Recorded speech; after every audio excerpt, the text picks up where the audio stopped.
some of the words that we heard even today about what are we going to do on Tuesday, wow, that was just really powerful. And I really believe in Kaizen, which is just sort of continuous improvement, and what's the most important thing to do today? And ask yourself that every morning, and what's the most important thing I do today? And usually it's something small, but to me, it's all about service and being in service to each other.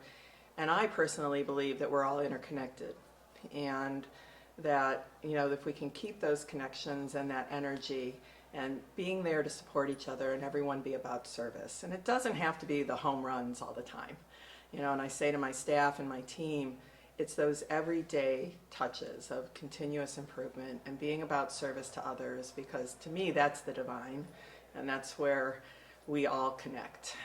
So Tuesday and tomorrow, let's just keep it going. Yeah, because you don't always get to show your personal side all the time, especially when you're in leadership. It's, but because we are such and typically we were primarily serving a smaller community, but our community has grown. Not only our families are not only from Ohio and the United States, but from all over the world. And how do we show everyone compassion? And it's kind of a weird word, but one of the words we use is radical hospitality. And I saw that even today in service. It was a very powerful service day, but we were greeted with bottles of water, and you felt welcome. And how do we make sure that we're doing that everywhere we are? Practice these principles in all of our affairs, right? So not just at work, but in our world. And how can we be about hospitality? And that's what the Ronald McDonald House is really about, welcoming families in at the hardest times of their lives. And we're not always our best when we're under stress.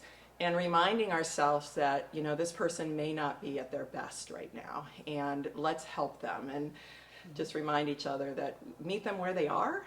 Those are the types of things we try to do at the Ronald McDonald House. So, Absolutely. I am a behind-the-scenes person. So it was very uncomfortable for me, but I was very honored, and I had an opportunity when I learned of this to research her life and her legacy. And part of what I really liked hearing from is give people their roses while they're still alive. Absolutely. And so being able to recognize the work that people are currently doing, and to hear about the work that Carl and Mike and I'm for Darian are all doing, and and maybe that also reminds us to do that, to remember, give people their roses while they're alive and recognize those things. So it does mean a lot. It gave me a chance to reflect on my life. You don't always have that time to pause and really think about all the people who have touched, because it's not an individual. Nothing is individual. So we're all interconnected.